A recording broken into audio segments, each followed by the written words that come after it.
Hey everyone. Wait. What? I'm invisible? Hold on a sec. Hi everyone, welcome back to Design Investigator, a series where I deep dive into design portfolios from popular companies. In today's episode, we'll be checking out design portfolios from UX and UI designers at Google. Also, I'm very surprised by the fact that a lot of designers at Google are actually self-taught. So if you are a self-taught designer, you can still have high hopes for joining organizations like this. So without further ado, let's just get right into it. Also, I am now on Instagram. So if you want to check out more investigations, do go to Instagram and follow me at Puneet Chawla Official. See you there.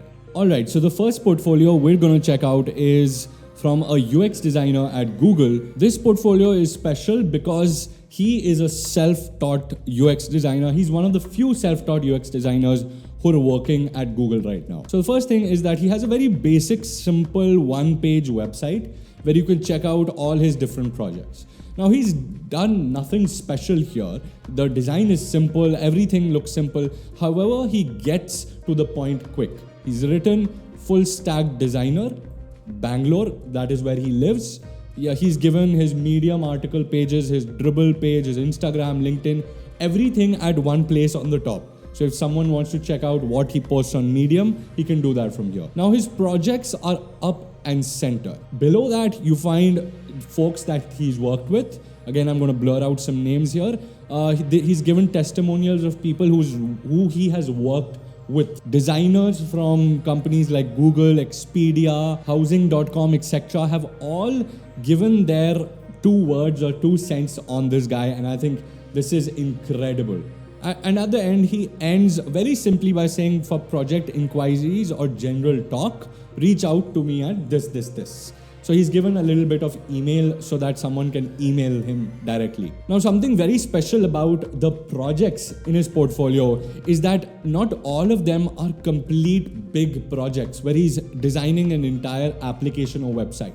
This is special about UX designers is that you can literally create one feature in an app and you can make a case study out of that. So this is my advice to people who are maybe making their UX design portfolios or whatever they're making. Even if you have a small project, it is okay. It's actually a good thing that you have a small project. You can then focus more on things like research, testing, design, rather than just focusing on the scale of the application. His latest project is for Rent Karma, which I assume is for renting on housing.com or something like that. He stated what he did in this organization, which is great. He stated the context of the project. Why did this project come to be?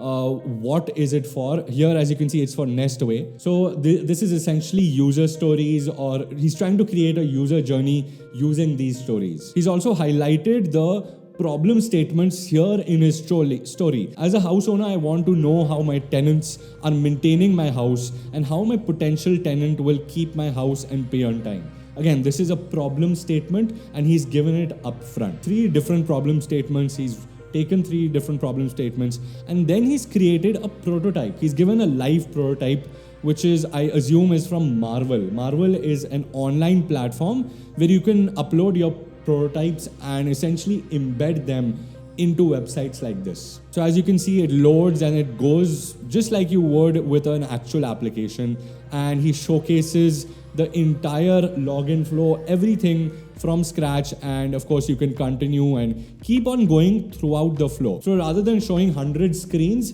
he's just given one prototype, and for most design recruiters, this is enough. This is important, everyone. If you're working on a project with multiple people, then make sure you showcase what your contribution or what your role or tasks were. One thing that you would see missing in this is the standard format of a case study. It's not a standard case study you'll find on Behance.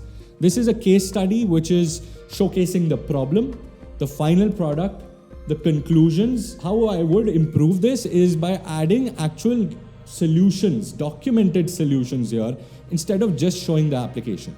So for the problem statements, showcase what solutions you came up with and then at the end showcase how it visually looks or how the flow works. Again, this I won't call this incomplete, but however, I would like to see much more from this. Now, in other project he's done, he's actually shown the problems, the solutions, your standard format for a case study. So maybe have a mix of both short and long portfolio projects. Highly impressed. I think he deserves the job, and he's self-taught, which was very impressive for me.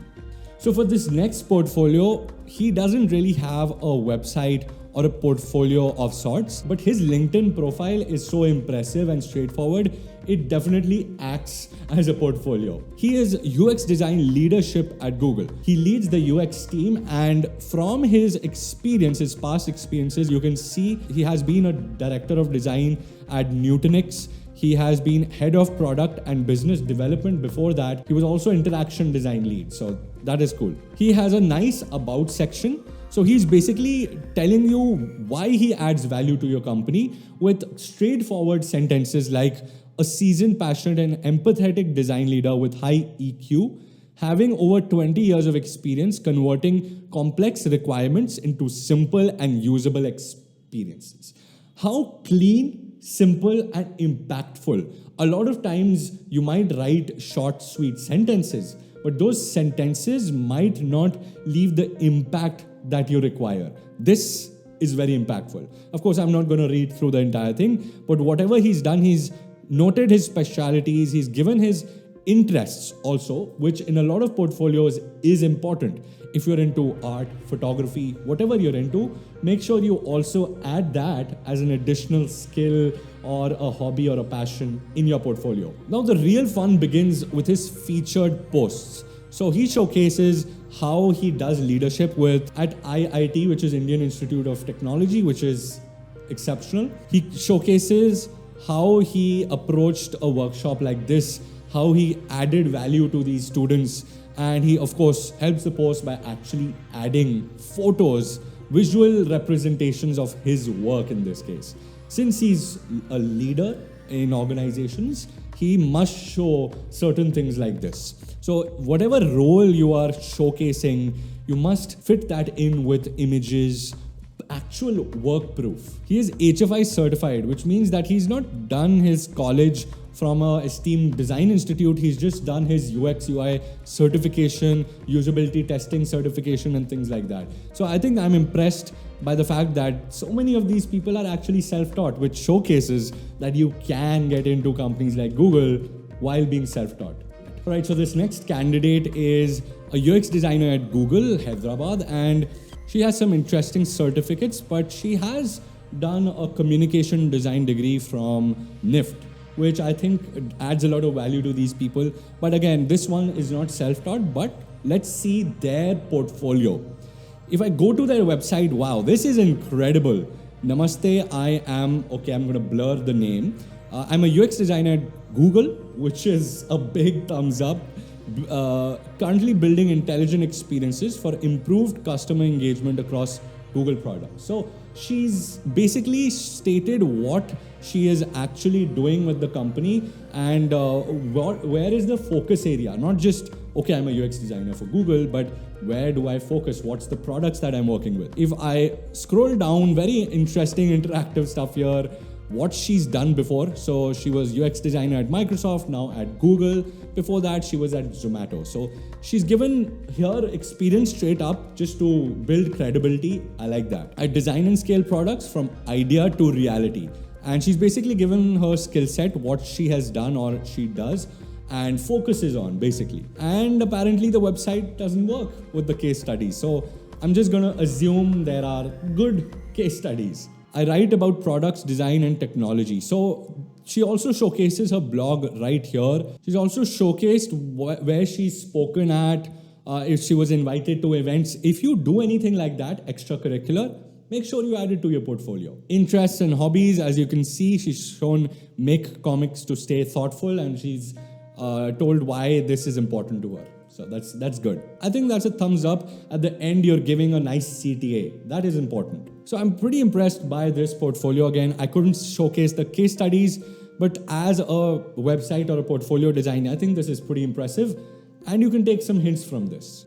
Alright, so this next person is an interaction designer at Google. I wanted to kind of give different roles a chance, different people in Google a chance. In this case, as you can see, their portfolio is again so simple. One thing that I'm seeing is that they are all for just showcasing their projects and that's it.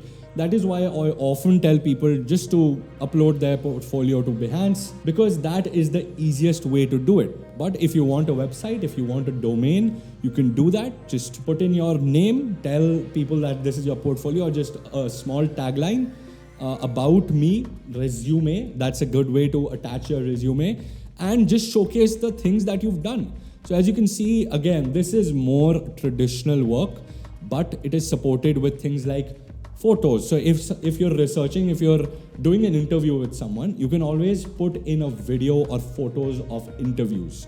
That is an interesting thing. Again, the traditional mind maps, user stories, user journeys, building problem statements, coming to design solutions, and that's about it. So again, there are some things missing, like I would love to know what role this person played, what were the problem statements very clearly. There are some things which I could have added in this. But again, I think what really comes into mind is that it's simple. Again, also they've given a resume, so you can download their resume right from here. Smart move. Not all projects or case studies need to be complete in order for them to be valid. They must have problem, solutions, what was the advantage of that, and how do you wish to implement those solutions. So those are the core principles when looking at these things. And I think this designer again has really pinned the nail on that. Again, I love how simple they were and straightforward. I can never stress that enough. I'm sweating like crazy right now, so I would appreciate a like. I post videos like this every Monday and Thursday. So if you're interested in content like this, make sure you subscribe to the channel and hit the bell icon. Also, if you want me to keep on posting videos which deep dive into portfolios of different companies and of different designers, then make sure you comment down below that we want more. And I will definitely make more videos like this. I will see you next time, same place, same time. Until then, take care of yourself. You really need to. This is a hard time. Till then, God bless.